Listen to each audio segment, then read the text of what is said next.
minggu tadi kita menjelaskan ada formal yang di dalam ruang lingkup pendidikan Islam apa ya kemarin tadi? Pesantren, madrasah. Ada formal, ada informal. Kalau informal itu yang mana itu? Nggak tahu malu mai. Nggak tahu. Saya tahu informal itu seperti apa. Informal di keluarga, ya dengan keluarga, sorrylah keluarga, apalagi masyarakat. Nah, yang terpenting juga di dalam lingkungan pendidikan Islam itu adalah bukan cuma sekedar di pesantren, bukan cuma sekedar di madrasah, tetapi juga di lingkungan keluarga dan masyarakat. Kita akan coba mengupas. Ini tulisan lama, tetapi aku pikir salah satu tulisan yang terbaik yang juga banyak dikutip oleh beberapa penulis lain ketika dia mengupas tentang serba-serbi ruang lingkup informal di dalam pendidikan Islam. Salah satunya adalah Living Hadith in the Tablighi Jamaat. Living Hadith in Tablighi Jamaat yang kemudian ini juga yang menjadi bahan dasar dari si Uswatul Hasanah mahasiswa semester 8 penelitiannya R&D. Dia merancang tentang modul Living Hadith untuk setingkat madrasah ibtidaiyah. Karena biasanya gini, sekolah itu mengajarkan tentang Living Hadith, tetapi tidak ada modul yang bisa dipakai secara terstruktur, kelas 1, 2, 3, 4, 5 dan sebagainya. Living Hadith itu seperti ini. Orang yang hidup dengan cara hadis-hadis Rasulullah, orang yang mengamalkan jenggot. Iya. Belum lagi mau main ke kartu tabel masih. Kartu tabel. Udah na tuh. Yang kedua, kalau orang Living Hadith mencukur kumis. Kenapa? Kumis pak itu. Empon. Itu kalau kumis itu tradisinya orang siapa? Yahudi. Jadi dia memperpanjang jenggot dan mencukur kumis. Kalau misalkan apa lagi? Banyak hal Living Hadith yang bisa dilihat. Nah, di dalam tulisannya si Barbara Metcalf ini, dia tulisannya bagus. Bagaimana dia mengupas tentang Living Hadith yang muncul di Living Hadith in the Tablighi Jamaat, Barbara Metcalf. Bagaimana dia menulis bahwa the North Indian movement of spiritual renewal, widely known as the Tablighi Jamaat, that's from 1920s. Ada yang pernah dengar jamaah tabligh? Ada. Pernah? Ada. Baru pernah berapa hari? 2 hari kan. 3 hari. Karena biasanya 3 hari. Oh iya. Pernah? Kenapa jadi bulik? Harus ada ceritanya dulu supaya kita nyaman. Ada acara kan tuh. Ada acara. Kalau sama ibu mungkin bukan acara lalu bulik. Apa kira-kira? Kita kan mengikuti HP malimai. Aduh dua boleh aja. Boleh. Apa kira-kira?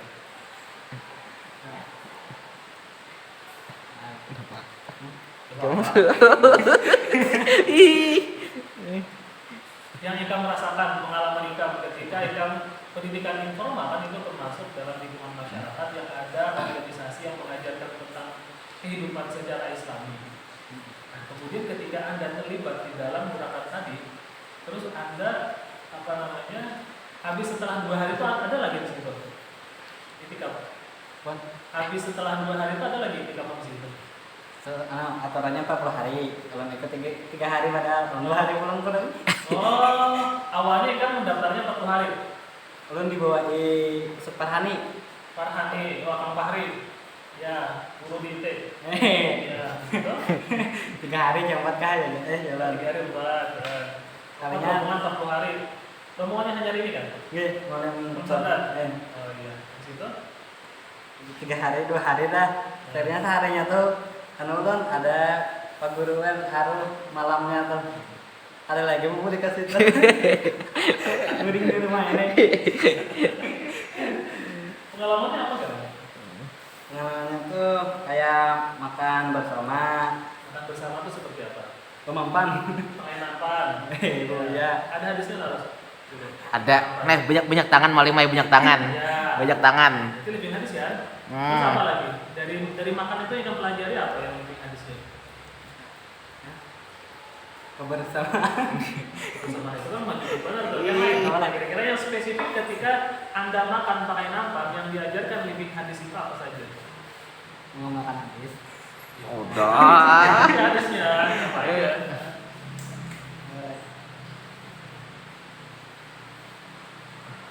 Berbagi. Berbagi yang lain. Yang kalau oh ini hadis Rasulullah gitu. Ada dapat mana? Anda ada tidak ketika mau makan menyesap garam dulu? Ada garam. Nah, aku kan masukin garam itu sekarang. Anu malimai 70 penyakitnya diangkat. Ya, hadisnya ada. Terus apa lagi? Nah, ini mau dimasuk apa pengalaman?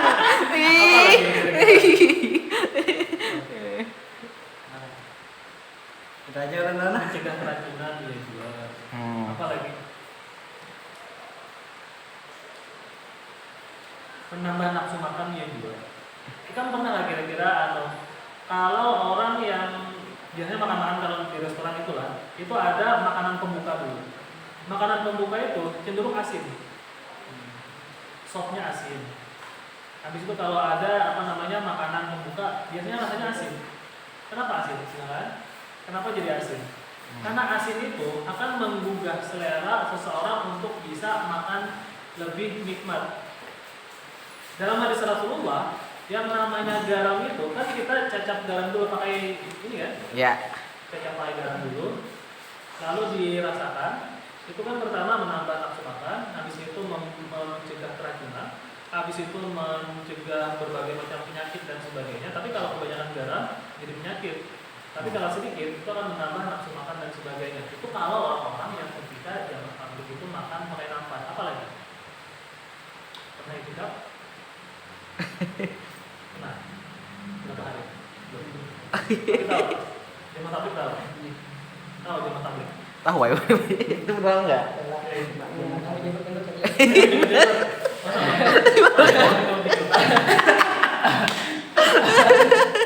Aduh. Apa? Yang makan dulu, yang pernah keluar ketika 2 hari. Harusnya 3 hari, kabur 1 hari. Apa? Apa ini? Yang makan pakai nampan tadi apa lagi? Silaturahmi. Satu rame. Yang lain lah. Dalam proses makan, Boleh. makan pertama itu menggunakan 3 jari. Kan sunnah Rasulullah kan makan 3 jari. Kalau misalnya dari awal sampai habis kada bisa, paling kada kan 3 kali pertama itu 3 jari dulu. 1, 2, 3. 4. Tapi paling kada makan hadis itu di awal dulu tuh 3 jari. Rasulullah itu kan gitu ya. Makan living hadis itu bahwa seseorang itu akan kalau jar siapa namanya? Almarhum Lutfi. Ada yang kenal dengan Lutfi? Nah, kada tahu malimai. Amirnya kartun untuk Kalimantan Selatan. Itu kan beliau di Pondok Al Ihsan di Mesir. Beliau sudah meninggal. Jadi semua aspek kehidupan kita itu akan menjadi pahala kalau kita bisa mengkaitkan sesuatu dengan hadis. Makan sesuaikan dengan sunnah Rasulullah. Bekerja sesuaikan dengan sunnah Rasulullah. Apapun itu, tidur, makan, bekerja, Anda belajar dan sebagainya, itu selaraskan dengan apa namanya yang disampaikan oleh Rasulullah. Mungkin ada di sini ada kawan aku dulu rasanya membagikan di rasanya ada abang ini.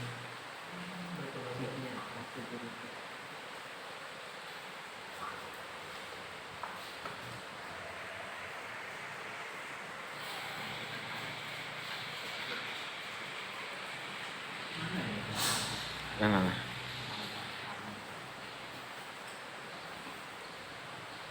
Ini dulunya ribut masalah FS, masalah itu. Adalah dicarikan dulu.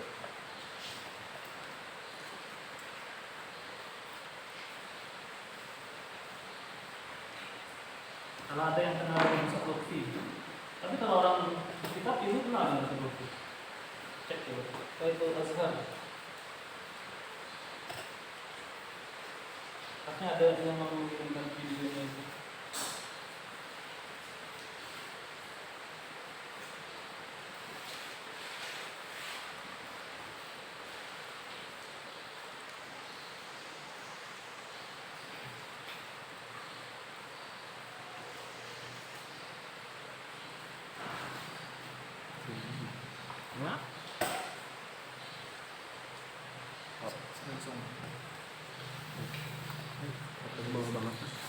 Karena kita berbicara tentang itu, jadi layak kalau beliau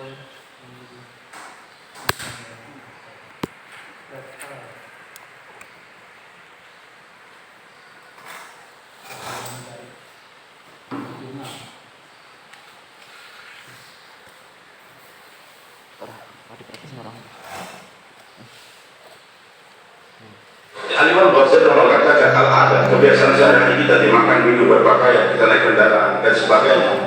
Kalau kita letakkan sunnah Nabi Yang meninggal corona SAW, kemarin lah itu. maka menjadi Yang keluar Jadi yang lain corona ibadah yang meninggal di bukan luar. sekedar sholat, puasa, haji dan sebagainya. Kehidupan sehari-hari, makan, minum, begitu tidur kita, naik kendaraan, kawinnya kita semua jadi ibadah apa? Kalau kita letakkan dalam setiap bulan kita kehidupan Nabi kita Muhammad SAW.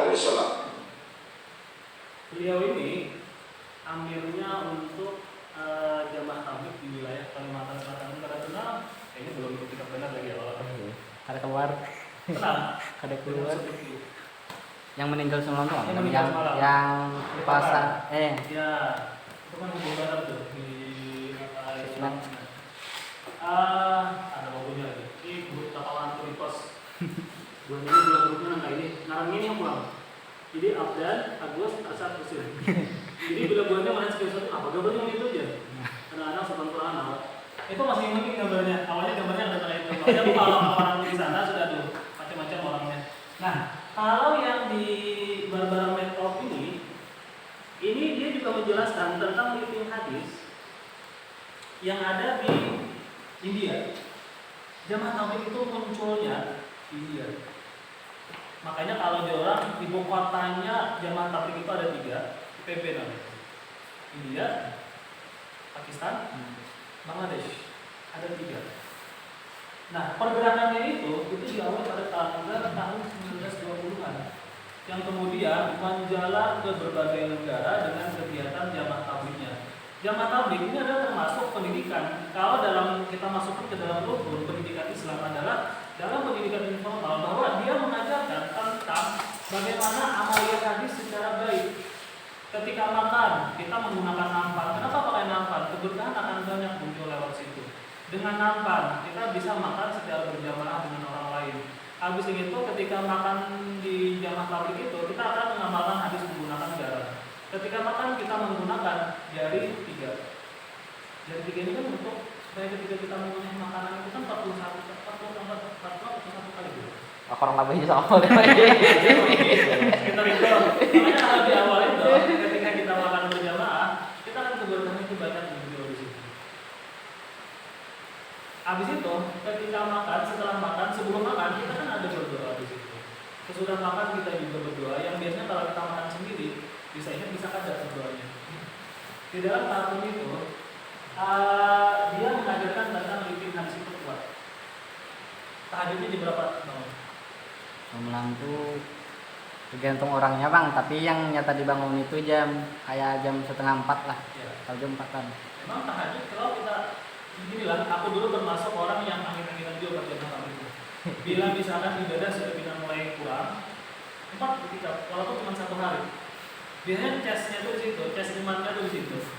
Jadi ketika 4 itikaf itu lalu tahajudnya rajin lagi, sholat duhanya rajin lagi. Habis itu sembahyang 5 waktunya alhamdulillah berjamaahnya kan lebih rajin lagi. Ngaji Qurannya kan di situ. Tambah kita di situ ada aktivitas untuk mudzakarah. Di situ kalau dari jam 10, kalau dari jam sekarang sampai jam 12 itu mudzakarah kitab tuh. Pagi lama dari jam 10 sampai jam 12. Lalu inspirasi. Pagi itu kan kita mulai dari tahajud. Habis itu sembahyang subuh. Habis sembahyang subuh kita kan mendengarkan bayan namanya bayan subuh. Ceramah dulu. Habis itu setelah itu lalu kita sembahyang Israk. isyarat.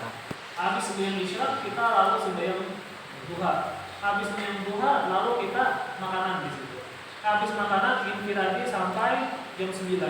Jam 9 kita ada musyawarah lagi. Karena musyawarah itu tradisi daripada Rasulullah atau hadis daripada Rasulullah dan juga di Quran bahwa wasyawirhum fil amr. Bermusyawarah kalian dalam segala sesuatu. Ya ima sampai untuk menu makan hari ini pun kan dimusyawarahkan. Kita berapa pengumpulannya? Kan kita loh. Kita hari ini berapa pengumpulan? Kita hari ini pengumpulan 1.000 seorang, pengumpulan 1.000 seorang. Lalu kita digunakan adzan khusus yang masak di pasar, yang masak khusus masak, ada yang khusus zikir, ada yang khusus ibadah dan sebagainya. Itu adalah bagian daripada tradisi dalam keislaman yang kita kenalkan dalam ilmu pendidikan Islam. Nah, kalau sebenarnya inilah, aku lihat kalau anak-anak yang tumbuh di dalam keluarga ini, tabligh di Jakarta, di keluarga jamaah tabligh, dia cenderung bisa mengamalkan hadis secara baik. Dia cenderung bisa mengamalkan Al-Quran secara baik karena memang hidupnya itu adalah sesuai dengan hadis Rasulullah. Ketika makan, ketika tidur apa? Ada tidur. Bodoh bang dulu. Tidur, habis tidur apa? Hah? Ada tekanan. Apa? Ada tekanan. Ada tekanan. Ya, apa lagi? Baca doa. Ada benar, apa lagi? Baca doa. Baca surah kan? Berapa surah dibaca? Keluar. Ya. Habis itu ada sunnah yang kadang-kadang tertinggalkan itu menghibas-hibaskan tempat tidur ketika mau tidur. Ternyata kita bila sudah lapar tak berbaju lagi ya Allah. Menghibas-hibaskan alas tempat tidur itu kita pada sunnah Rasulullah juga. Kenapa tidak? Menghibas-hibaskan tadi. Kalau ada ular rumah limai. Kalau ada ular apalagi, kalau ada semut apalagi. Kalau ada emas.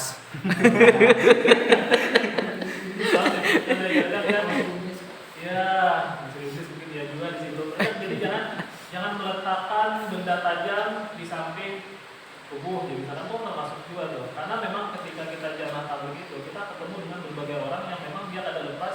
Ada beberapa bukan suku sih, ada beberapa daerah yang dia kebiasaan pisau atau apapun itu diletakkan di bawah tempat tidur.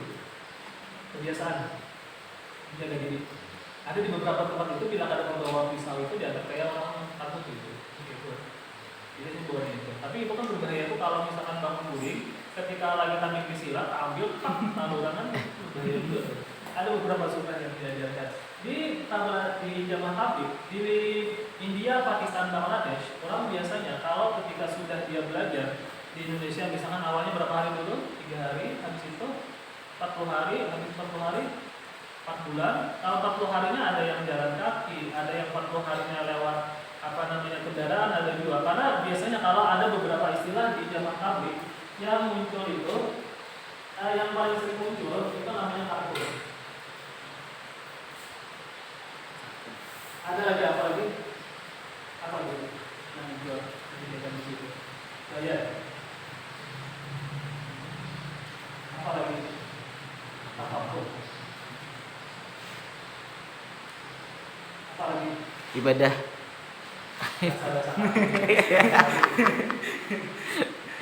Apa lagi?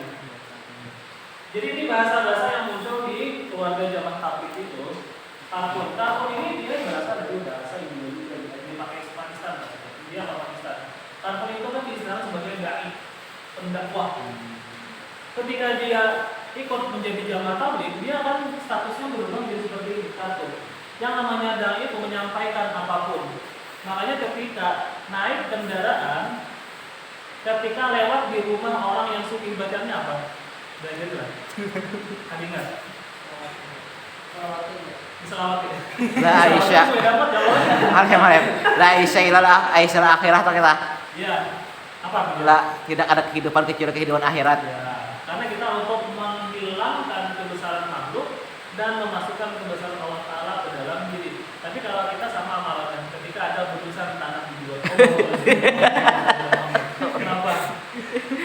Ada dua kali. Kenapa? Ada bukannya kita akan menukari. Mudah-mudahan kan Allah berikan rezeki, kita kalau menukari itu kan gitu. Karena di dompet kita ada divisi itu cuma salawatnya aja. Ada pemagana Allah masih ada. Itu dari mana ya tanya jalan? Gimana ya Pak? Ada hadisnya nggak? Hadis belum aja ya. Aku nggak tahu Allah. Ada orang kawinan kalau masalah sini. Ada yang buat Allah masalah sini.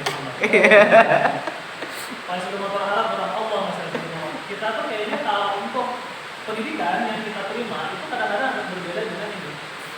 Jamaah tabligh itu dia tidak terlalu memikirkan pusingkan urusan dunia, karena yang namanya dunia itu sementara, akhirat kekal selamanya. Itu kayak si lagunya siapa ya? Didier, Ustadz Dide. Ya, Dier kah? Didi Sulaiman. Ya, si Diari Sulaiman. Nah, itu kan akhirat itu kekal selamanya, dunia itu sementara aja. Karena sejatinya bahwa yang di dunia itu adalah titipan aja berita. Kita baca apa? Kita mau memulangkan dunia ini juga banyak tanah saat itu Allah Rasulullah Muhammad itu tidak mati. Yang dikumpulkan cuma sepetak tanah.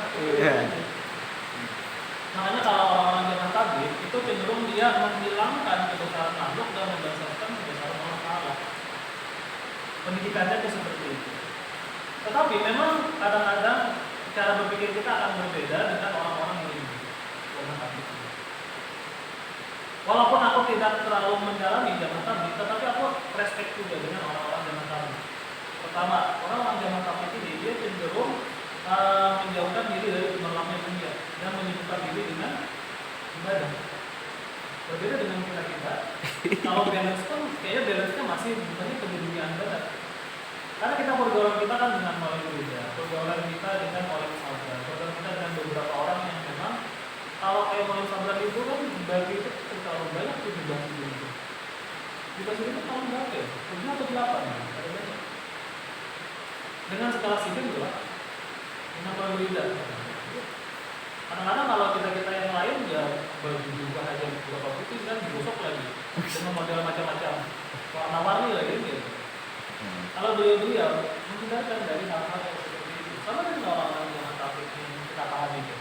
Nah, Barbara Network ini dia orang asing, dia orang Inggris, tetapi dia meneliti itu.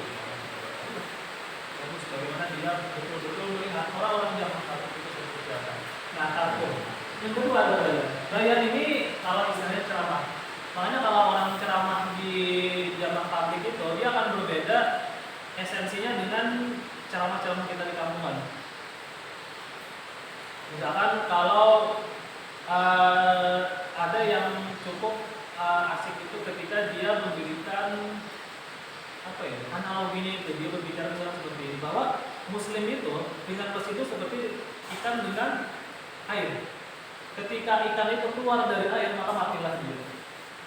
Makanya sebagai seorang Muslim harus banyak di masjid, harus banyak di mushola, harus banyak ibadah ini itu dan sebagainya. Itu kalau isi bayannya itu seperti itu. Ada lagi tafakkur. Nah, tafakkur ini yang biasanya dikerjakan selama kalau orang yang misalnya itu kan kalau untuk kartun yang memang sudah terbiasa jadi kartun, misalnya itu kan 3 hari dalam 1 bulan. Dalam 1 tahun itu 40 hari. Jadi kalau 40 hari dia akan diikat selama 40 hari. Hanya Om sampai itu doang. Setiap 1 tahun sekali beliau ikat 40 hari. 4 bulan 10 hari itu sekali 10 ribu.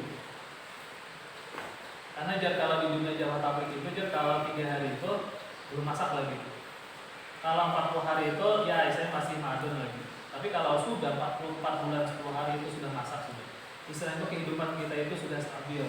Ibadah kita akan dawa, zikir kita akan dawa, hati kita sudah betul-betul mengeluarkan kebesaran makhluk dalam diri dan memasukkan kebesaran Allah Subhanahu wa taala di situ. Berbeda dengan kita ya. Nah, itu kalau istilahnya pendidikan informalnya tadi. Kalau minggu tadi kita belajar tentang pesantren, madrasah dan sebagainya, kita berbicara tentang salah satu bagian daripada ruang lingkup ilmu pendidikan Islam adalah pendidikan informal di dalam keluarga jemaah tabligh tadi. Ada lagi yang daftari. Nah, daftari ini dia biasanya untuk orang-orang yang sibuk. Itu kayak Ustaz itu kan daftari dia. Daftari itu dia boleh sambil bekerja. Pegawai negeri tidak menghilangkan kesempatan dia juga untuk ikut dalam gerakan jemaah tabligh tadi. Pagi dia bekerja, sorenya dia pulang tapi ke rumah. Pulangnya ke masjid. Jadi membiasakan orang-orang seperti itu ketika paginya bekerja, pulangnya ke masjid. Pulangnya itu kadang ke bar, pulangnya itu kadang ke kafe, pulangnya itu kadang ke tempat-tempat hiburan. Semuanya itu ke masjid. Itu kalau orang-orang yang seperti itu tadi. The North Korean movement of spiritual. Bahwa di dalam zaman tabligh itu, makanya kalau di zaman tabligh ada berapa yang dihindari? 4 ya. 1 membicarakan tentang ada yang dihindari, ada yang lebih banyak, ada yang dikurangi. Aduh, yang bagi apa lah? Belajar ya? Belajar ya. Yang kenapa? Ya, oke, 4 yang diperbanyak aja kenapa? Yang diperbanyak ibadah.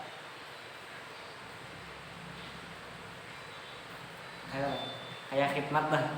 Yang dikurangi aja apa? Yang dikurangi banyak tidur. Banyak tidur, kurangi masa tidur. Kurangi Anak jangan apa dah? Kurangi masa tidur, apa lagi? Supaya menyatakan. Kurangi masa makan. Apa lagi? Masa makan itu bukan berarti makannya dikurangi tuh, masa makan itu, misalkan makan itu cukup 2 kali sehari, nah enggak 3 kali sehari, karena sampai 4 kali kan kadang-kadang mengemil ini itu dan sebagainya. Kurangi masa makan, apa lagi? Kurangi kegiatan yang tidak bermanfaat. Kurangi bicara sia-sia. Iya. Apa lagi? Kisahnya jadi di Google kan. Google ada gitu.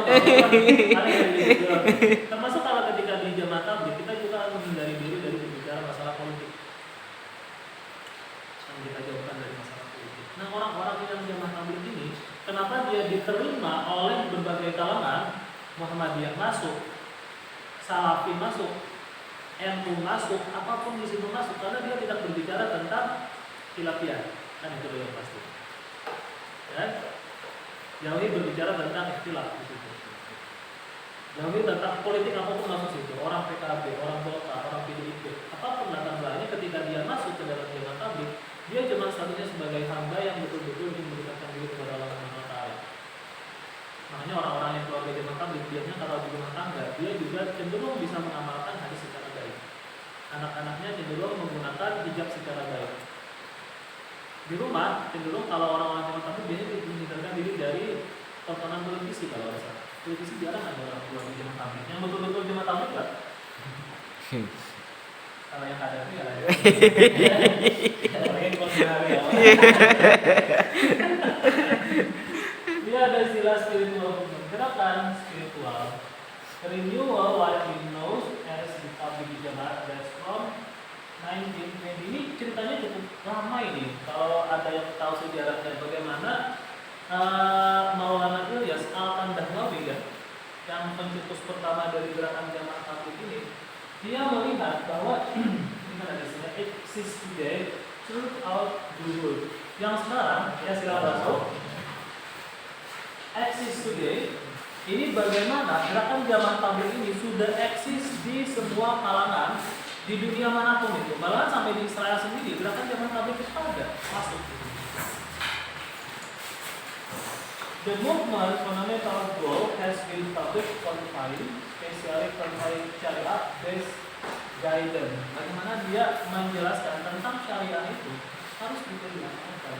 Bahwa dalam artian teks itu harus sesuai juga nantinya dengan konteksnya itu seperti apa. Adapun yang apapun bertanya. Yang 3 orang tadi ada yang pernah ikut jamaah tabligh? Malam. Pernah. Ya berapa hari? Waktu SMA kemarin kan, kalau pas libur itu kan. Ya berapa hari? 2 hari. 2 hari. Sama kalau belakang. Kenapa 2 hari? Harusnya 3 hari. Karena kan SMA itu kan pas kemarin itu full day, jadi Sabtu Minggu itu libur, jadi ngambil yang pas iya. Sabtu sama Minggu. 2 hari, berapa kali? Sekitar 3 kali. 3 kali. Ya, seminggu. Karena balik kawan belakang. Ini beliau akhirnya. Ambil betul. Nah, jadi kalau di sini ada lagi, to this end, it has consistently used ada di sini translation of the Quran, dan ya intinya kalau bahasa secara keseluruhannya ini adalah orang-orang yang ikut dalam gerakan jamaah tabligh itu dia akan mengamalkan dua. Pertama, dia ikut dalam kegiatan living hadisnya, bagaimana hadis itu menjadi pedoman hidup, dan Quran pun adalah bagian daripada pedoman hidup. Makanya kalau dalam kajiannya si Dr. Sahiron itu yang di Win Suka itu, yang kemudian dikutip oleh si dipakai oleh Najmi dengan si Uswah. Kalau Najmi itu dia menulis tentang living Quran. Living Quran itu bagaimana dia bikin modul tentang penerapan keberagaman. Bagaimana mengimplementasikan Quran dalam kehidupan atau peranan setingkat dan sebagainya. Antara dan diri. Kami sudah tahu. As Indonesia conservation, apalagi Indonesia itu tahun 1940-an di sini yang munculnya itu. Kalau di Indonesia itu yang paling, kalau di Kalimantan Selatan yang muncul pertama kali memang untuk di Hulu Sungai lah, memang keluarganya dari Wayan Sabran dulu yang muncul pertama kali. Tapi kalau memang muncul pertama kalinya itu ketika Wayan Sabran itu masuk, aku ingat dulu lah, gerakan jamaah tabligh itu memang tidak terlalu banyak. Kalau sekarang, kenapa ya kira-kira jadi jamaah tabligh itu jadi banyak? Kira-kira apa? Pertanyaannya. Bersamaan gitu kan. Ada istilahnya itulah. Kalau yang kubaca dari sekelilingnya banyaknya di sini, aku ada sih tadi beberapa yang kutipnya itu cuma tidak terlalu banyak. Mana ya? Oh ini dalamnya itu ada yang teks yang kulihat tadi, teks tidak pernah dimaksudkan untuk diri sendiri dan selalu menjadi hal kedua dalam praktek. Tapi kayaknya dulu sih. Kalau kulihat dari tulisannya Barbara Weintraub ini, kenapa gerakan dari gerakan jamaah tabligh ini makin banyak bermunculan di berbagai negara? Karena apa? Karena adanya kecenderungan orang-orang sekarang ingin mendekatkan diri kepada agama, khususnya di Indonesia, dengan munculnya ragam syariah. Ada bank syariah, ada apa lagi? Ada ekonomi syariah, ada apa lagi? Ada kafe syariah, apa lagi? Ada pasar syariah. Pasar syariah yang mana ya? Yang lagi booming tadi apa ya? Muamalah. Nah, muamalah itu zaman aku tahun berapa Mulai ya? James Saide mulai mai. Hah? James Saide Apa tuh? nang masalah dinar. Ayo itu tadi. James Saide. Yang Yes, pasar yes. yang menggunakan dinar dan dirham itu ya. Pasar syariah kan jadi itu. Tapi bagaimana responnya masyarakat? Woi, kau mulai melihat itu juga. Itu di video. Siapa? James Saide, profesor. Itu menggunakan pasar syariah kan? Kenapa jadi menggunakan syariah? Kira-kira menggunakan dinar dan dirham? Kayak kita begitu. Nggak ada rugi. Gitu ya. Supaya jangan kena sihir mali mai. Kena sihir. Bisa. Dinar dan dirham. Amun awan menurut James Saide mali mai duit tuh apa nih sihir di sini. Soalnya kayak apapun nih sih duit tuh setiap tahunnya tuh berubah terus. Ya, karena inflasinya. Iya, inflasihan bahasa kerennya. Terus apa lagi? Kemudian terus. Berarti aku pikir bujur sejarah Barbara Weintraub itu. Orang, apalagi orang untuk di Asia Tenggara, dia cenderung kembali yang awalnya itu kan kalau dunia kita ini kan berubah-ubahnya mulai dari kapitalis, sosialis, yang kemudian muncul disebut dengan Islamis. Kapitalis, ada sosialis, ada Islamis. Ini muncul sekarang ini, Islamis itu juga cukup beragam, ditandai dengan maraknya kegiatan pengajian-pengajian di lembaga pendidikan umum. YouTube. Oke, gitu. Kalau misalkan di lembaga pendidikan umum aja, biasanya apa yang muncul? Atau di SMA misalkan. SMA apa? Ekstrakurikulernya apa kalau kata Tahsen. Ya, kajian studi Islam kan bisa. Kajian studi Islam apa lagi? Ada yang kenal dengan rohis nggak? Rohes. Kenapa itu? Aku kalau di SMA dulu ada disebut rohis ya. Rohis itu sama, itu pada komunitas untuk pendidikan muslim. Kalau misalkan di perguruan tinggi umum, kalau muncul kajian-kajian halakah pengajian, halakah tarbiyah yang ditandai dengan kerudung lebar, atau ada istilahnya itu Arabisasi apa bahasanya? Arabisasi itu seperti ini. Ketika ketemu dengan saudari perempuan, assalamualaikum bukti, assalamualaikum akhi, gitu. Ayo supaya. Modus dan balik-balik. Mudus. Nah itu kan termasuk kalau bahasanya Arabisasi, walaupun itu simbol-simbol Islam itu kan sebenarnya muncul lewat kata-kata tadi itu. Karena di dalam pikiran kita orang Arab itu pasti Islam itu gitu kan.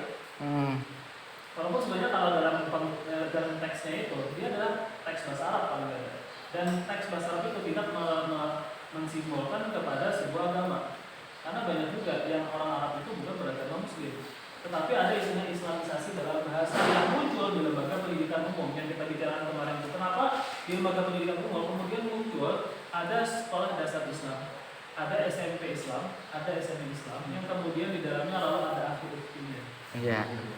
Maaf akhir, maaf ukti, ada salaman ya, kerudungnya lebar-lebar. Apa ya seperti itu? Sama saja sih sebenarnya dengan pendapatnya dari Barbara Merkel tadi itu.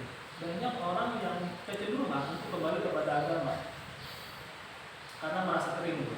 Dengan maraknya kapitalis dan sosialis. Kapitalis itu seperti apa? Kapitalis. Tahu mulai mai bisa lawat bang. Ayo, negara kapitalis itu seperti apa? Cari di Google ya dulu mulai main nah. Orang-orang kapitalis itu kan dia mencari keuntungan dari terhadap apapun itu. Makanya kalau kita tuh dikuasai oleh orang-orang kapitalis. Misalkan negara itu datang ke Indonesia, dia mencari keuntungan saja. Lalu dengan kapitalisnya tadi itu. Jamaah tabligh. Agak menarik kalau kita berbicara tentang informal dalam ruang lingkup ilmu pendidikan Islam, bahwa ruang lingkup ilmu pendidikan Islam bukan cuma sekedar kita mendidik di dalam keluarga sebagai keluarga yang Islami, tetapi juga harus diciptakan lingkungan yang betul-betul Islami itu seperti apa.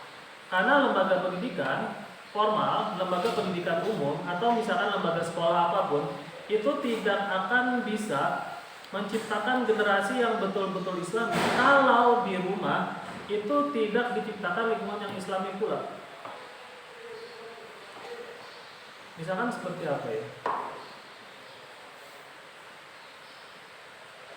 Misalkan seperti apa? Aku kadang-kadang gini ya, melihat ada di lembaga pendidikan Muslim itu orang tuanya itu yang mengantar, dia tidak menggunakan kerudung, tetapi anak yang diantar pakai kerudung.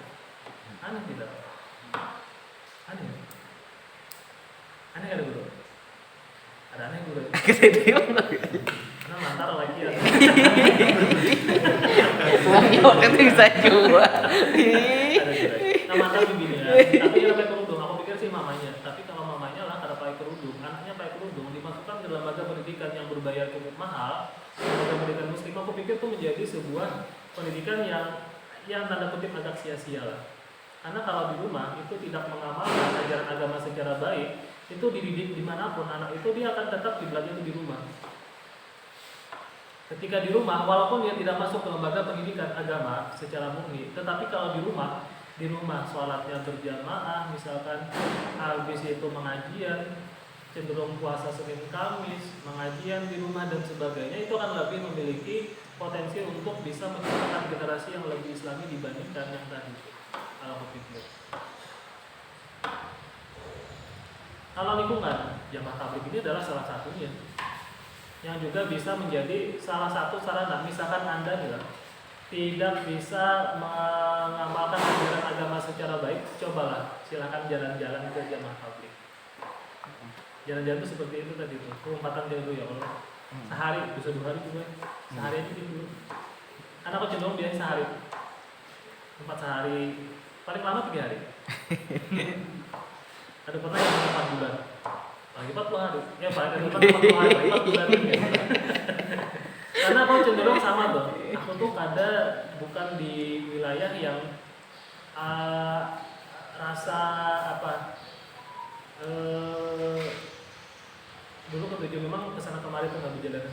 Jarang kok yang kalau di jamaah tabligh ini kan memang dia mengajarkan baik sebenarnya. Cuman cenderung kalau kita di dalam itu agak terikat ya melakukan sesuatu ini itu dan sebagainya, kecuali misalkan kita kena ada yang istilahnya khususi lah dulu. Pernah khususi lah. Khususi lah. Khusus itu kalau di dalam jamaah tabligh ini dia mengamalkan silaturahmi itu dengan kegiatan khususinya tadi itu. Ada khususi dua-dua.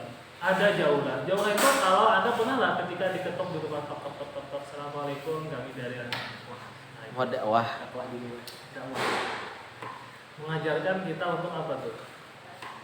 Bisa mendakwahkan, mengajak orang lain. Apa? Ya amar ma'ruf nahi munkar.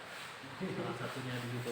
Karena inti daripada ilmu pendidikan Islam adalah amar ma'ruf nahi munkar. Makanya semalam itu ada betakun. Mualim, apa bedanya antara paikem dengan paikem itu? Apa bedanya? Nah, Paikem, yang kenal paikem ya? Ketika saya terjemahnya Imam Mega. paikem adalah kita lihat dalam ini pembelajaran aktif, inovatif, kreatif, efektif, dan menyenangkan. Tapi kalau sekarang kalau dalam ilmu pendidikan Islam akan muncul ada I-nya di belakang. Apa artinya? Islami.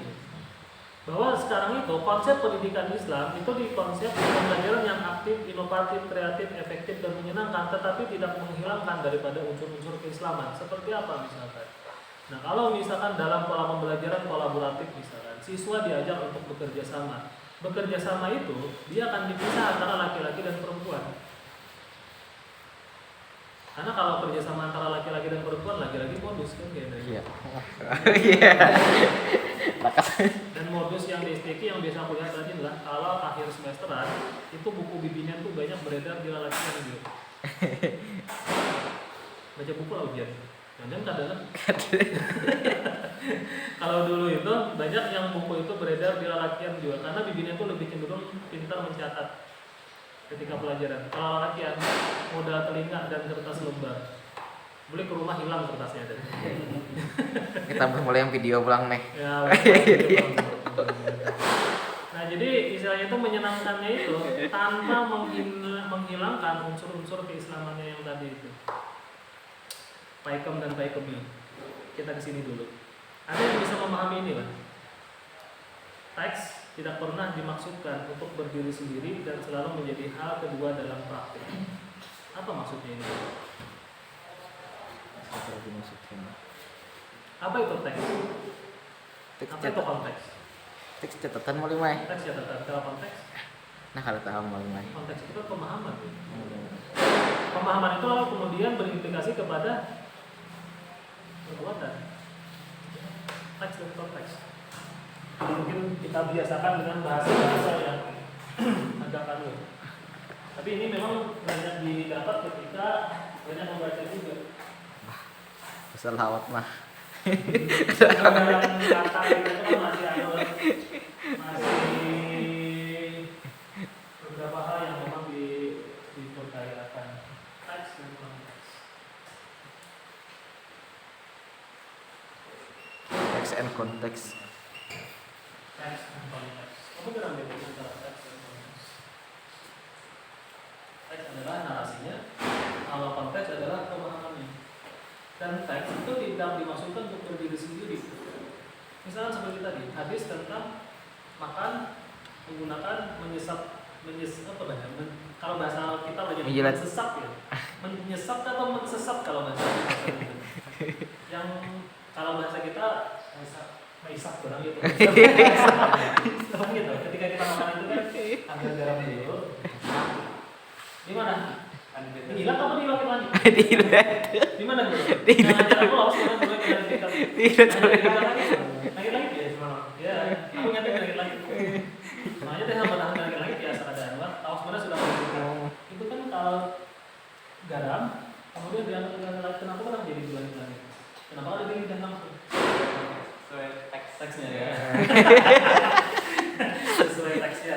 Tapi teks itu kira-kira itu kan selalu menjadi hal kedua dalam praktik. Jadi tidak berdiri sendiri. Teks itu akan pun akan mengalami pemaknaan ketika seseorang itu ketika dia meletakkan di langit-langit, itu kan sebenarnya penyebaran rasa itu kan lebih bisa dirasakan karena kalau di lidah itu sebenarnya yang merasakan rasa asin itu di bagian mana ya? Lidah hai wali mah. Lidah itu punya ada sisi-sisi untuk merasakan rasa asam di bagian mana, rasa asin di bagian mana, rasa manis di bagian mana. Bakal sama. Itu pelajaran IPA lagi aku lagi SD. bagian tengah Pak. Kalau ada salah lah, bila salah mohon maaf. Lidah rasa manis, rasa asin dirasakan. Kan mau aja di Google gimana? Rasakan lidah bagian mana? Ada dulu ya. Nah ini kan. Lidah berwarna merah muda dengan beberapa sebagainya. Pahit di bagian belakang dulu ya. Kalau manis itu di bagian depan. Kenapa kita jadi manis itu di bagian depan? Nyaman. Manis di awal. Manis di awal air. Manis di awal. Manis di awal. Manis di awal. Itu belakangan apa? Masa sama kehidupan. Manis di awal baik di akhir lah. Iya. Berarti teks itu pemahamannya di konteksnya. Kenapa kita manis itu di awal? Ya wujud lah. Pahit itu bagian belakang gitu. Manis bagian depan, asin di sisi dekat bagian depan. Di sisi dekat bagian depan, bagian mana ya? Dan asam di sisi dekat bagian belakang. Kenapa jadi asam di bagian belakang pula? Nyaman mau ngontrol malimai. Gitu. Enggak.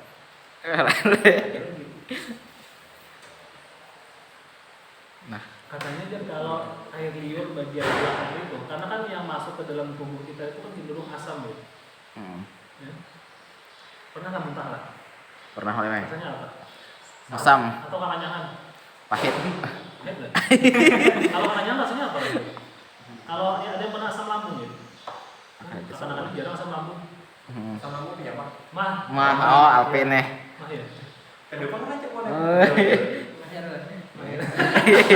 Berapa mau mah juga ya. Nah itu kan walau ya mungkin itu tadi. Tapi kalau misalkan kita menggunakan asin itu di bagian atas, itu katanya dia lebih bisa menyebar rasa di dalam mulut. Walau alam seperti apanya. Karena kalau untuk yang pahit, yang rasa asin ini kalau di sini kan bagian depan, bagian dekat, bagian depan aku nggak tahu. Ada belajar IPA secara baik, memang pasti dulu. Ketika lagi sanawiyah IPA kan belajar juga. Sanawiyah lagi aliyah ada belajar IPA. Tapi itu mungkin hadis Rasulullah itu ada mencerminkan sesuatu lah kenapa jadi Arab di langit bagian atas. Terus yang kedua, hadis Rasulullah menganjurkan ketika makan itu mengunyahnya itu sebanyak berapa kali dulu? Ya kurang 40 malimai. 40, 41 ya hadisnya itu. Kenapa ya? Supaya hancur. Ya. Karena kalau makan itu, makanya kalau orang sakit itu kenapa dia cenderung disuruh makan pakai bubur? Karena pencernaan kita itu akan lebih nyaman bekerja ketika yang masuk itu sudah makanan yang lunak. Makanya makan itu dikunyah dulu, jangan takut. Dikunyah itu untuk memproses pencernaan di dalam tubuh lebih baik, untuk menyerap saripati pun lebih baik.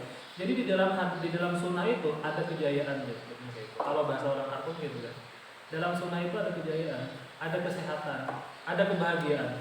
Main kebagian. Iya. Dalam sunnah itu ada kebahagiaan. Orang kawin itu sunnah kan? Iya.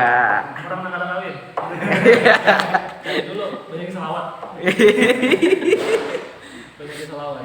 Jadi kalau misalkan setiap sunnah itu ada kejayaan. Orang yang sunnahnya tadi, kalau misalkan seperti gaya hidupnya para kafir ini, keluarkan kebesaran makhluk di dalam hati dan masukkan kebesaran Allah Subhanahu Wa Taala, itu kan orang akan senang terus.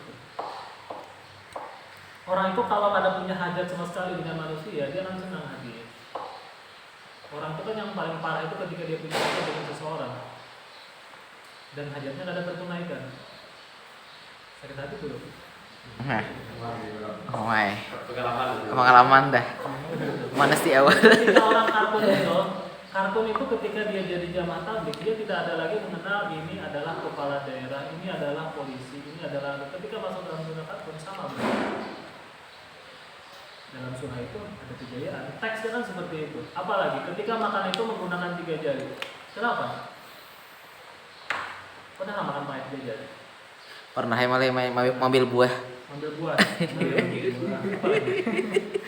Ambil wadai. Ambil wadai. Ambil wadai. Tapi kalau 3 jari itu kenapa ya? Ada yang tahu ya Nah, kira-kira? kemarin kan mun 3 jari itu nabi makan kurma aja 3 jari aja loh. Mun makan gandum 3 jari. Siapa tadi nabi siapa? Nah, Nabi siapa? Nabi Muhammad tuh. Nabi Muhammad makan pakai 3 jari ya? Pernah makan kurma aja, makan yang lain. Makan kurma. Jadi mungkin apakah kira-kira di dalam jamaah tabligh yang pernah belajar berdua nih, kalau makan 3 jari itu kenapa ya? Apa kira-kira dikiaskan dengan makan kurma? Pertanyaan itu masa makan gandum pakai 3 jari juga?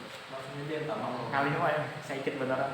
Iya. Makanya kan ketika kita lagi itikaf itu disunahkan kan cuman mengambil tabarukatnya itu dengan mengamalkan lifting hadisnya tadi, makan 3 jari di awal, 3 kali paling ada. 1, 2, 3. Yang ketiga kali lagi. Iya. Dikunyah dengan baik-baik. Terus apa lagi? Kalau ketika makan, ada yang pernah itikaf gitu. Jangan menyisakan makanan, menjilat. Nah, kayak ini lagi tadi lah. Atau kayak ini. Kenapa jadi menjilat? Ada yang tahu? Sampai habis berkahnya mau lima dalam makanan. Enak berkah aja. Bisa jadi akhir. Ada yang sekarang ditemukan dari dunia kedokteran. Kenapa jadi harus menggunakan tangan? Ada enzim cuma lima. Nah, itu dia. Wah. Di jari-jari ada enzim di jari-jari yang ketika kita menjilat itu membantu pencernaan lebih bekerja maksimal. Asal jari-jarinya jangan baku panjang. Nah, aman mau lima. Ini sudah punya panjang, kira mampu. Bukannya menjadi sunnah tapi menjadi penyakit. Makanya dalam sunnah Rasulullah potong kuku itu Seminggu sekali. seminggu sekali. Hari apa? Hari Jumat, Senin, Kamis. Ya, panjang nih. Oke. Itu bilang hari Jumat kalau lah. Oke. Bilang hari Jumat, hari Kamis. Hari Senin mau lima. Hah? Hari Senin. Hari Senin.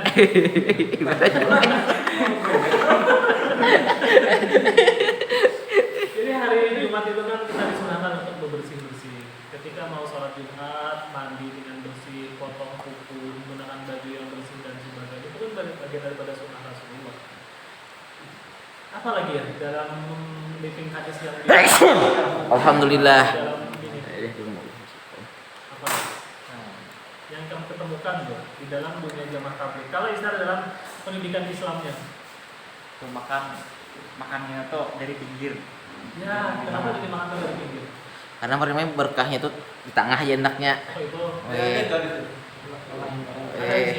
Jadi berkah dari pinggir dulu kan. di pinggir. Bila yang malam-malam itu di tengah aman habis berkahnya apalagi diherep. Tapi uangnya di tangan dulu Ya, bagi minta deh malam pinggir. Tapi mau uangnya di tangan ya apa? Ini kawan-kawan yang pernah jamaah tabligh coba rasanya. Jadi tahu rasanya gitu. Gimana ikut jamaah tabligh makan pakai nampan. Itu satu nampan berapa orang? 5 orang biasanya.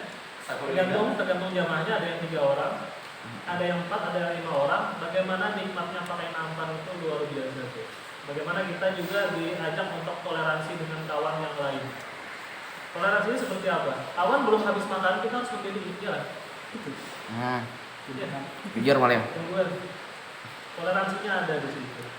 Toleransinya banyak hal yang diajarkan. Bagaimana pendidikan kalau dalam pendidikan ada yang kenal sudah dengan karakter 13 ya. Kurikulum kita Bunitem kan produk-produk karakter 13 loh. Kurikulum 2013 produknya Bunitem nih. Nah, ada tahu malam mai. Ada di share sebelum. Kan di share sebelum tuh. Indonesia. Wih. Ada kira-kira. Nah, tapi kalau itu kira-kira sudah belajar karakter walaupun tanpa yang karakter yang dijelaskan dalam karakter 13. Yang dari mana kan diajarkan ya. Bagaimana tentang pendidikan religius, tanggung jawab, disiplin, toleransi. Ada? Waduh, mereka nggak? Dengan lagi kalau Di mana? Itu produk boneka ini produk ketika sudah masa mau online lagi lah, atau yang di belakangnya ada terlalu. Jadi kalau dalam karakter 13 itu yang diajarkan pertama adalah religius. Coba kita buka. Tidak mungkin nih harus ini.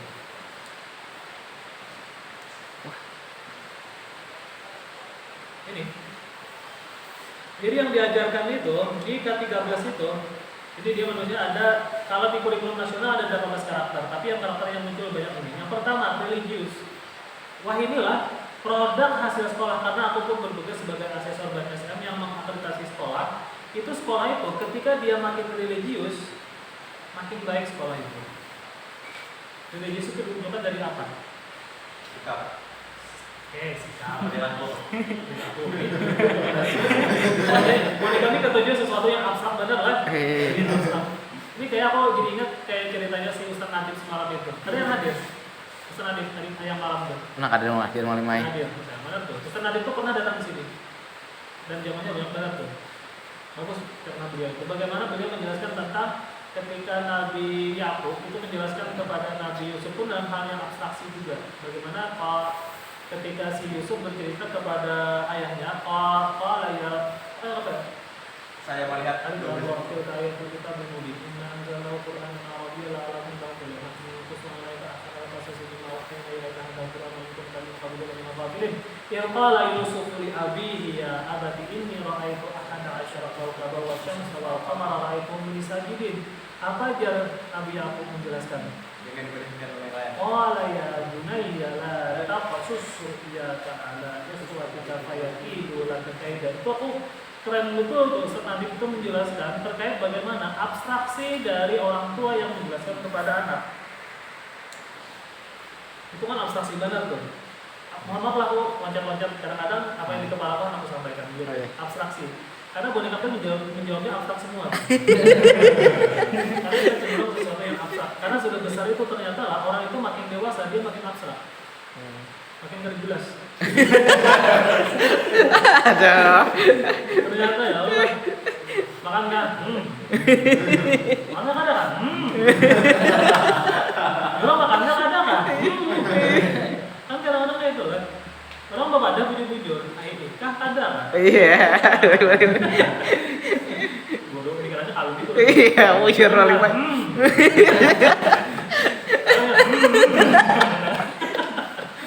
Jadi kadang-kadang abstrak. Orang dewasa itu cenderung abstraksinya itu kuat. Sama dengan statement boneka tadi itu. Memang perlu ada, kalau anak usia di bawah daripada 12 tahun, dia Ustaz Nadif, dia cenderung konkret. Bah, tukarkan mainan lah. Kainan tuh ya apa bah? Seperti itu, konkretnya mintanya itu. Kalau kanak-kanak, kalau orang tua, kalau orang sudah dewasa dia cenderung abstrak. Nah di dalam di sini, ini pun kalau misalkan dijelaskan dalam religius dia cuma abstrak juga, tapi perlu ada spesifik. Religius itu seperti apa? Religius itu bisa diawali dari ketika siswa itu dengan orang lain ketika bertemu mengucapkan assalamualaikum. Itu bisa menjadi indikasi religius seseorang. Mengucapkan salam. Karena mengucapkan salam itu termasuk hadis juga. Apa hadisnya? Nah, tuh mau lihat di Google.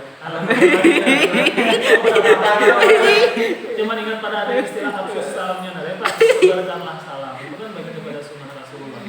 Sunnah yang kecil tetapi jarang kita pakai. Wallahualam ya jarang. Kayaknya benar melacak aja mana kira-kira. Assalamualaikum.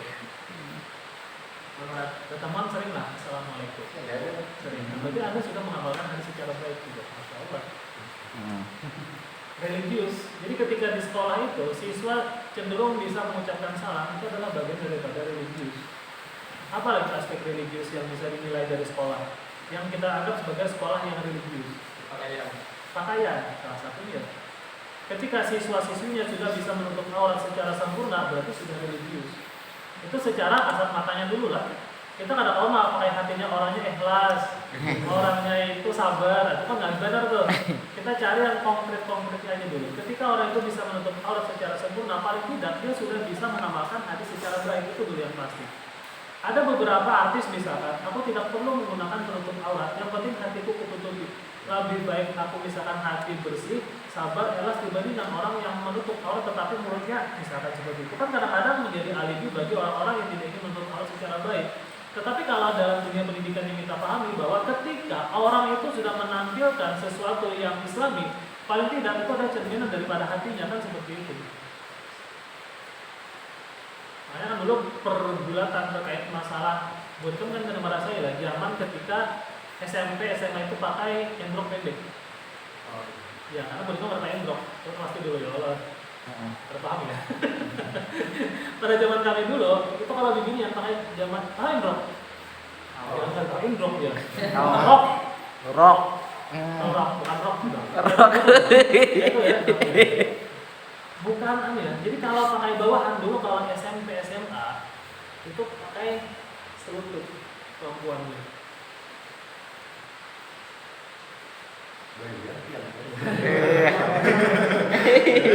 Kalau masih muda ya.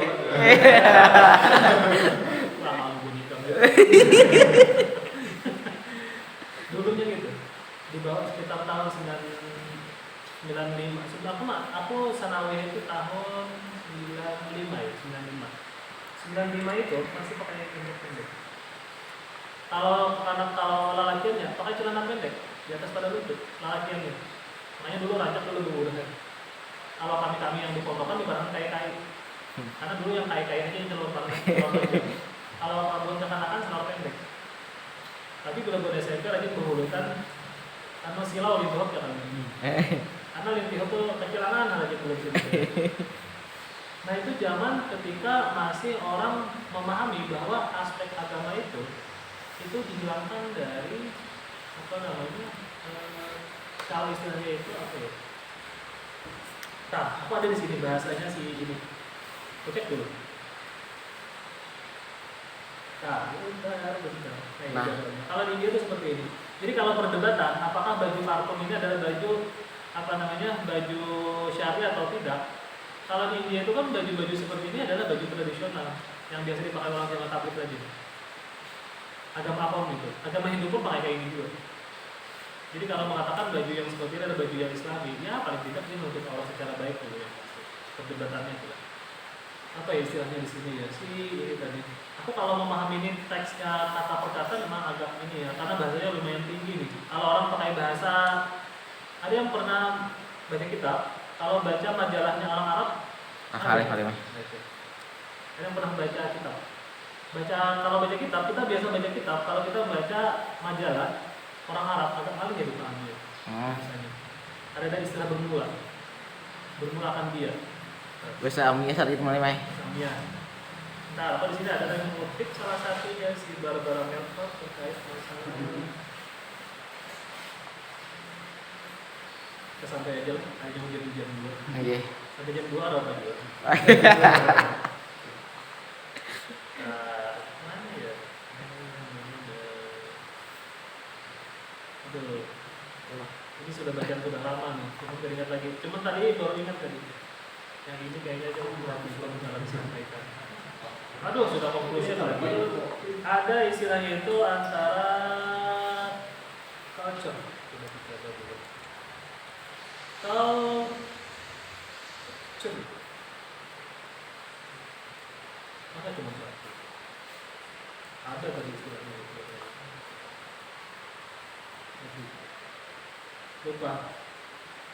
Bahwa sebenarnya di Asia Tenggara khususnya termasuk juga bahwa kadang-kadang culture itu juga masuk bagian daripada ranah Islami akhirnya. Bagaimana orang-orang yang menggunakan, ada yang biasa melihat pakai ini lah yang disampaikan oleh Barbara Melford ini.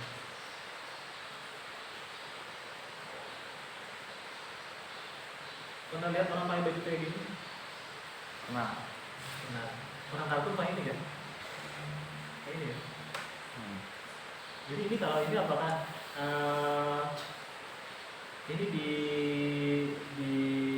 center di New Delhi di India. Bagaimana dulunya perdebatan terkait masalah religius itu kan dipahami dari segi berpakaian. Berpakaian itu ketika pakaiannya itu menggunakan seperti ini dulu dikatakan sebelum Islam. Walaupun sebenarnya kalau di India itu biasanya kalau film India Orang India itu kan ini bagian daripada culture ya. Makanya kenapa orang Indonesia itu dia budayanya itu dipengaruhi oleh budaya Arab, budaya apa lagi? India. Karena itu tidak terlepas dari masa datangnya Islam ke Indonesia pada abad Berapa? Oke, Songo. 7 abad ke-13 itu ada pedagang dari Arab, dan India. Gujarat India. Jadi kalau kita misalkan agak ke Arab-Araban, ya wajar aja. Bukan ke Arab-Araban semuanya lah.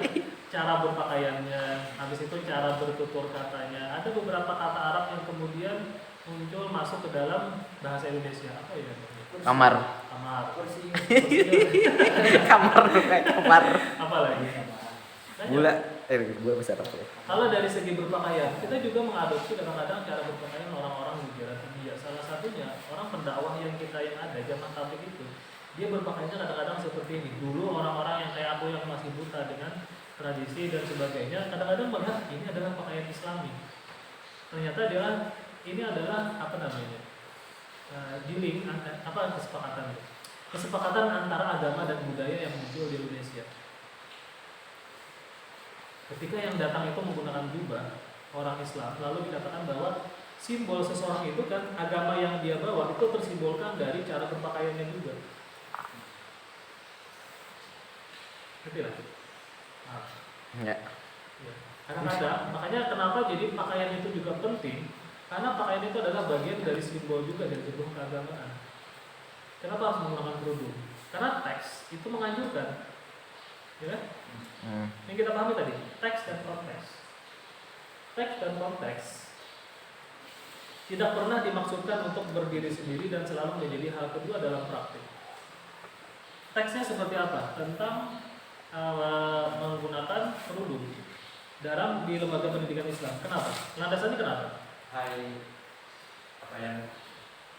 Perintah malu itu. Karena perintah dari mana? Al-Quran.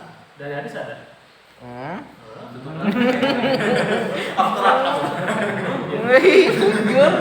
Iya, karena teksnya ada dan konteksnya kita memahaminya harusnya seperti itu. Dan ketika misalkan seperti ini, karakter religius ini adalah menjadi aspek utama. Ketika makin religius seseorang berarti dia makin baik. Yang kedua, jujur. Jujur itu seperti apa? Ayo coba yang di dalam tradisi kartun. Jujur. Jujur nih. Seperti apa? Ada yang laporan malam sebelum tidur? Ada. Kartun itu kan kalau kita malam sebelum tidur, kita kan laporan dulu. Apa yang dikerjakan hari ini? Ada. Rumput kah? Ada.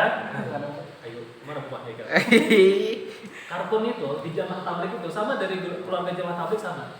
Keluarga jamaah tabligh itu ketika dia mau tidur, itu anak dikumpulkan, istri dikumpulkan. Lalu ditanya, "Nak, kemarin kenapa nanti gawe ulut bahaya pagi tadi ulun sembahyang subuh berjamaah mengaji ulun 1 juz per hari, ulun baca selawat 100 kali, ulun belajar bahaya hari ini. Habis itu ulun ini itu dan sebagainya." Itu namanya apa ya? Laporan kepada orang tua. Kalau di jamaah tabligh laporan kepada amir. Itu kejujuran. Jujur kita melakukan apa aja hari ini. Anak diajarkan untuk jujur tadi itu. Kalau dalam pendidikan keluarganya jamaah tabligh yang seperti ini ada diajarkan. Jadi dia jujur apa yang dilaksanakan oleh si anak, apa yang dilakukan. Dalam jamaah tabligh sama juga tuh. Aspek kejujuran dijalankan. Toleransinya tadi ya tadi itu dari makan berjamaah tadi itu. Kalau kada biasa makan betalam, kadang-kadang kita agak jijik ya. Iya. Jijik lah ketika makan betalam. Masya Allah, sudah jadi kartun enggak? Gimana rasanya makan betalam? Waktu pertama kali itu kayak patung. Agak risih. Karena pengalaman aku risih. Ketika makan betalam itu kan agak risih ya. Kepala. Tapi sudah lama kelamaan itu kalau kartun yang sudah kulen benar itu banyak yang sisa makanan itu kan dia yang menghabiskan tuh. Karena keberkahan di situ. Maka kalau kartun yang kulen benar itu dimasukkan air, dibersihkan, diminum. Itu melembutkan hati katanya. Bagian daripada melembutkan hati. Toleransi, disiplin. Disiplinnya di mana kalau dalam kegiatan jamaah tabligh? Tepat waktu. bangun, dibangunkan, Senin subuh berjamaah. Habis itu apa lagi? Taklimnya jam berapa taklim pagi? Besak. Taklim sebelum tidur namanya. Jam 9-an loh. Jam 10 sampai jam 12 kan biasanya. Kalau jam 9 masih infiradi kan?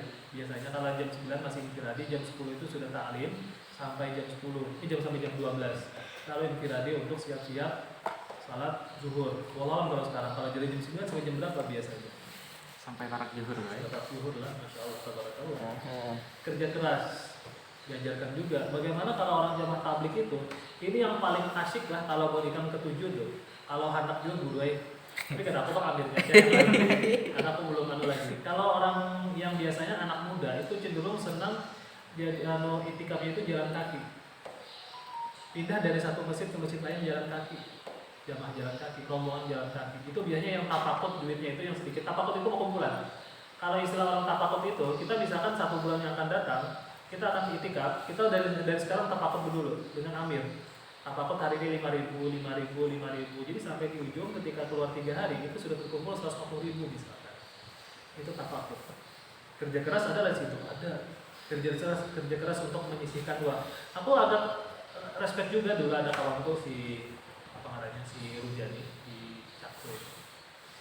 Beliau itu jadi tukang dulu. Jadi tukangnya itu 50.000 pas lagi zaman aku masih aktif jadi zaman tablik. Lawas sudah dapat lagi. Itu 50.000 gaji tukang, itu 20.000 disisihkannya untuk kegiatan dakwah, 30.000 untuk kepentingan keluarga. Saya pikir itu luar biasa benar dulu. Bagaimana perjuangannya untuk tetap aktif di jalan dakwah. Kreatif, wallahualam kalau di dalam dunia kartun. Kreatif ada, kreatif itu seperti ini. Tapi kalau dulu aku pernah itikaf di Ramadan di daerah keluar. Itu kita di paling ketujuh karena aku kok kada biasa jambannya itu nang separuh. Daerah keluar itu kan jamban masih separuh ya. Kalau kita bagi dua. Bagi dua. Dari atas.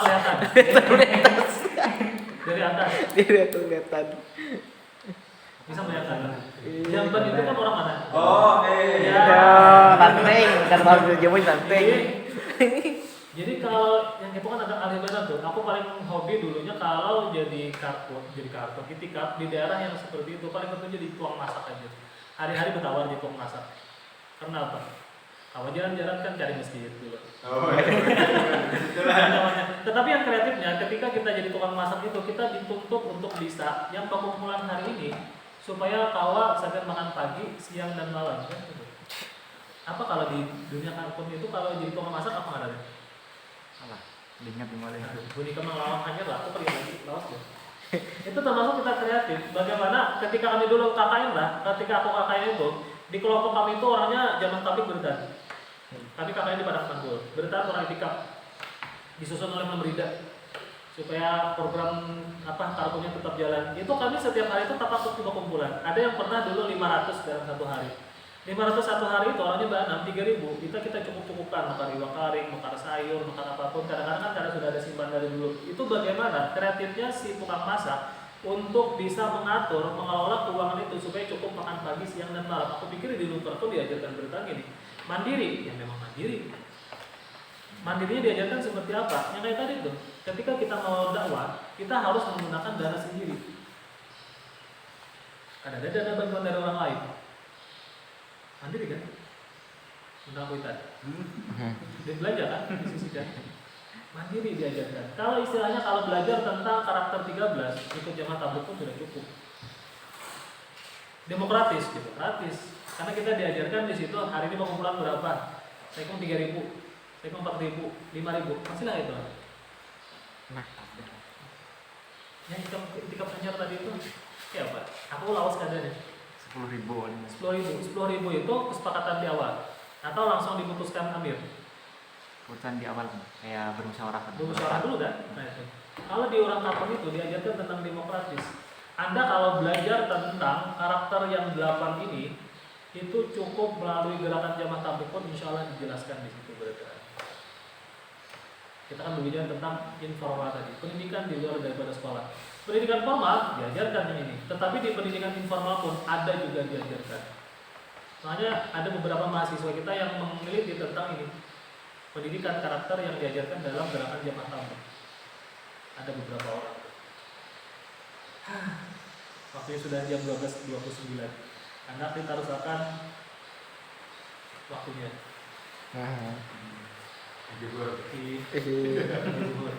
Pada hari ini orangnya ke Banjar tuh, jadi ke Banjar. Alhamdulillah, memang Allah kok bagus aja tuh akuratan. Pada rencananya tadi malam itu aku sudah izin dan rencana Jokowi anak izin keduanya, anak izin karena ke Banjar. Cuman pas ada yang digawi juga, suruh gini kayak aja kan hari Kamis. Dan hari Kamis ada hujan ya.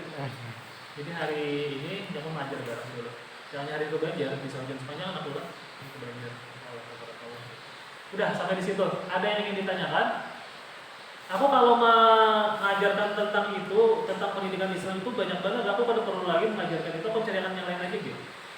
Karena aku bagikan aja makalahnya banyak banget tuh. Kalau terkait di pendidikan kita itu. Kalau kebelum ini habis sudah berita. Metode tentang ini makalah-makalah angkatan tahun tadi. Kulihat lah aku nih mengajar ilmu pendidikan Islam ini lawas banget sudah. Dan makalahnya itu aja tuh. Muter dari itu ke itu. Jadi kita coba mencari hal-hal yang lain yang bisa aku ajarkan walaupun sesimpel mungkin, karena kalau dijelaskan kata per kata ini agak memahaminya aku mungkin agak terlalu sulit karena memang bahasa Inggrisnya kan terlalu ini juga. Kalau pakai terjemah, ini kadang-kadang diterjemahkan, pakai online translator kadang-kadang diterjemahkan. Ya kadang-kadang ada artikel kadang-kadang diterjemahkan. Kecuali kita misalkan pakai Google Translate itu kan dikopasnya satu-satu juga. Tadi aku pisah ke sini dulu tadi. Aku jadikan note dulu. Hanya menerjemahkan yang agak sulit sih. Tapi aku pahami kata-katanya, Masya Allah, tabarakallah, sulit banget. Bahasa ambiahnya agak kali. Makanya caranya bahasanya kayak bahasa kitab itu. Udah sampai di situ. Ini yang rajinan turunan ini kenapa nih? Karena terlanjur turun, atau karena setoran, atau karena setoran tadi lah. Yang paling gak ada kelihatan kan muka-muka yang setoran habis hari ini, yang lainnya berarti gak ada setoran ya?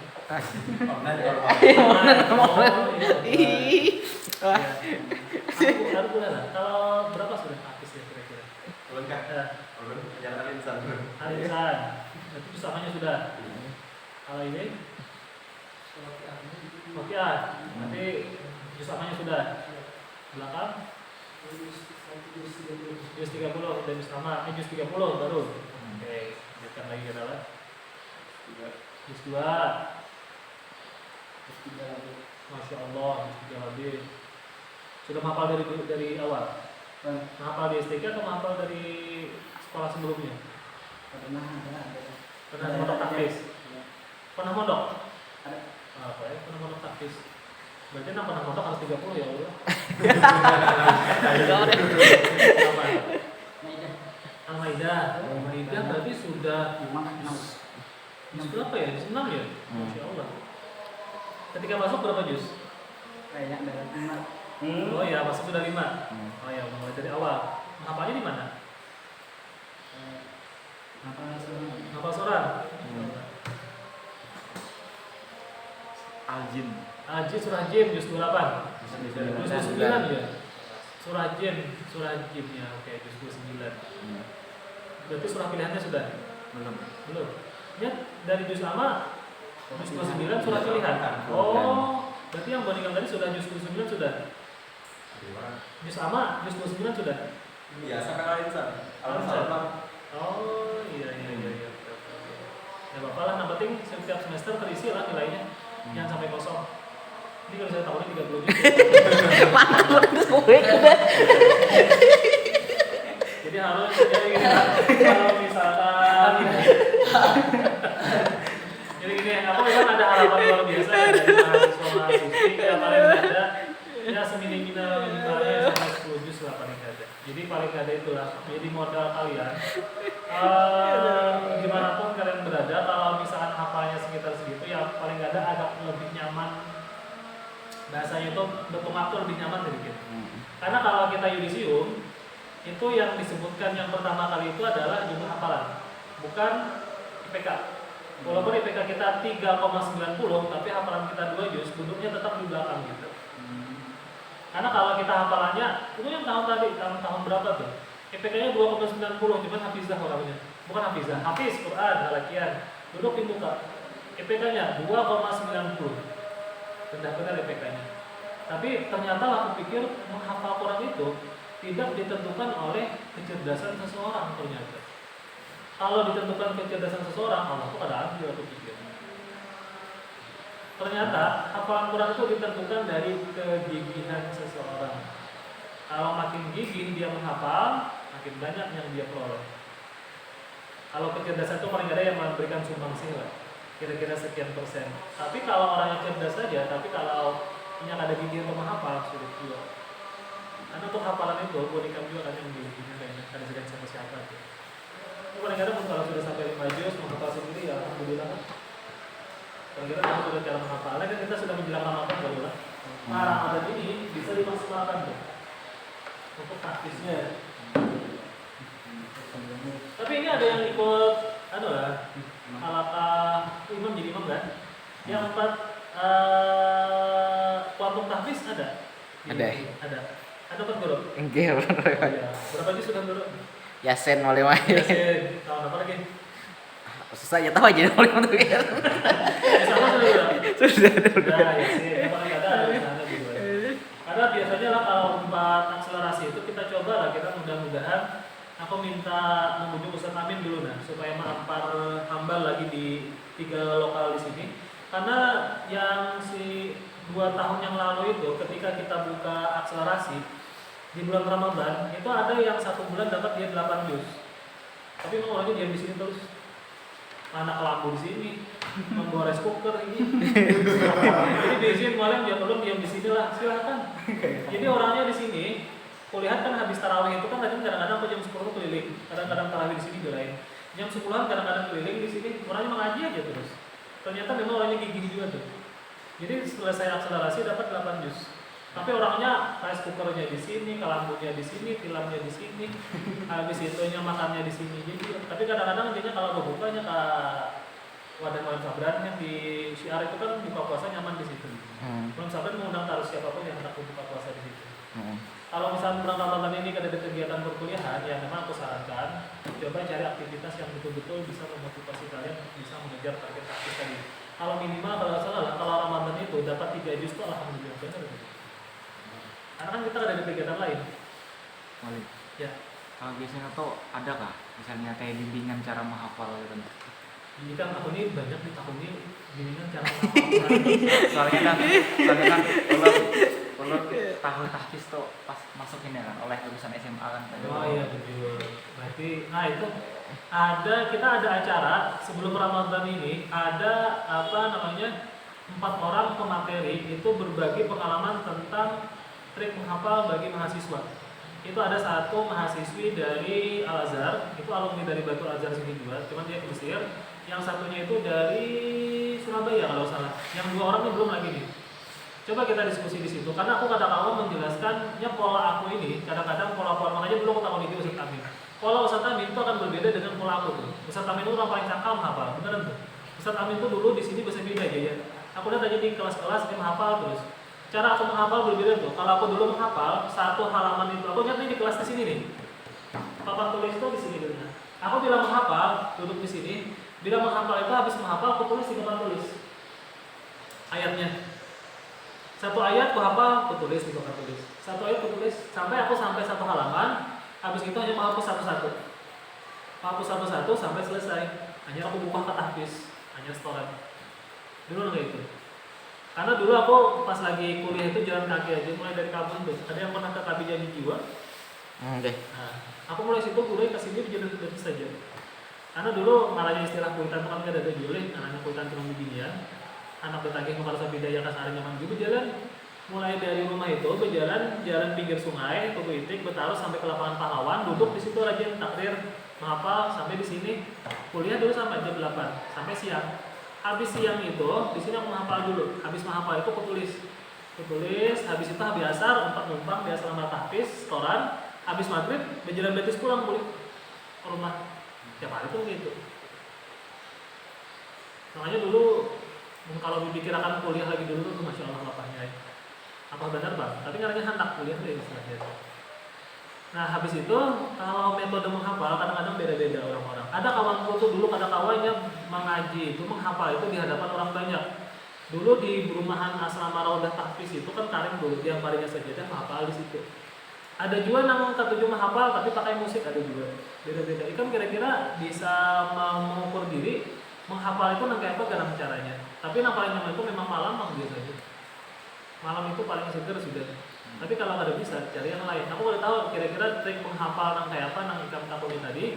Tapi kalau misalkan ditakuni trik orang itu beda-beda. Kalau ikam sekarang ini yang paling nyaman menghafal itu jam berapa? Atau tergantung hati. Aku ada kawanku ada satu lagi. Kawanku Lahai Tami itu orang Tamiang. Dia bilang menghafal itu mandi. Habis mandi itu berbaju bersih dia mengaji. Bila KTP mau masuk mandi lagi. Benar tuh. Sama berarti matematika. Sama gitu kan. Kawanku Lahai Tami gitu. Dia bila habis mandi hanya mau menghafal. Soalnya kayak segar benar. Nah itu tadi ya. Tapi ini selesai hafalannya 30. Selesai hafalannya 30 kalau itu. Triknya itu tuh, mandi gitu. Nah, paling Bilangnya nama apa mandi kan? Aku heran makanya kami di asrama tuh dulu bila-bila di WC itu bila cibur-cibur banyak kami hai tami dan ada dalian lagi itu pada itu mandi. Mandinya bila habis mandi naik ke atas apa? Itu tuh. Beda-beda orang. Tergantung ikamnya lah. Jadi kira-kira ikam bisa mengukur kira-kira kayak apa tapi harus ada target. Jadi ada istilah bahasanya itu sindrom apa ya? Ntar lah. Masih ada waktu ya. Kita mau bagikan. Minggu depan katakan. Kita tuh ada naranya sindrom apakah itu kan? Bahwa kita tuh diberikan waktu 4 jam itu akan sama efektifnya ketika kita diberikan waktu 4 menit untuk menyelesaikan pekerjaan. Ada orang itu yang diberikan waktu menyelesaikan pekerjaan dalam waktu 40 menit itu hasilnya sama dengan yang diberikan waktu dengan 4 menit. kepepet. Iya itu. Kalau orang bahasa kan the power kepepet. Tadi itu namanya sindrom apa itu kan? Jadi ada seorang karyawan itu diberikan waktu. Kamu selesaikan ini 10 menit lah selesaikan. Dengan orang yang lain, kamu selesaikan 1 jam. Oh ternyata hasilnya sama. Yang 10 menit dengan yang 1 jam tadi itu. Karena kita itu kalau kita diberikan penekanan bahwa ini aku dalam setengah jam ini aku harus menyelesaikan 1 halaman. Berarti apapun godaan di luar aku harus hilangkan. HP harus dimatikan. Godaan di lain harus dimatikan. Kita ini kan godaannya apa? HP. Membaca menghafal 1 ayat itu trending buka WA, buka Facebook. Habis waktu 1 jam lagi. Beneran tuh. Aku kalau sekarang aku lihat godaan kita tuh banyaknya di gadget. Itu kalau kalian belajar, kita coba datangi si Haisam. Orangnya sekarang sudah semester 6 ya, semester 6. Haisam itu hampir 1 tahun gak bisa HP. Itu mahasiswa yang cukup dekat dengan aku ini bila ada masalah apapun datanglah aku. Ada mahasiswa PBA tuh, datanglah aku konsultasi ini itu dan sebagainya. Ada bisa HP. Jadi orang mau kenapa pakai HP? Karena orang pakai HP, orang kenapa hafal. Setahunan udah sering bisa HP. Selesai hafalannya 30 juz di semester 4. Mulai dari awal hafal. Yang penting godaan apapun hilangkan. Godaan baramian, godaan HP, godaan game atau godaan apapun itu dibuang. Anda lagi proses menghafal Quran, selesaikan di situ. Kalau aku ceramah panjang banget.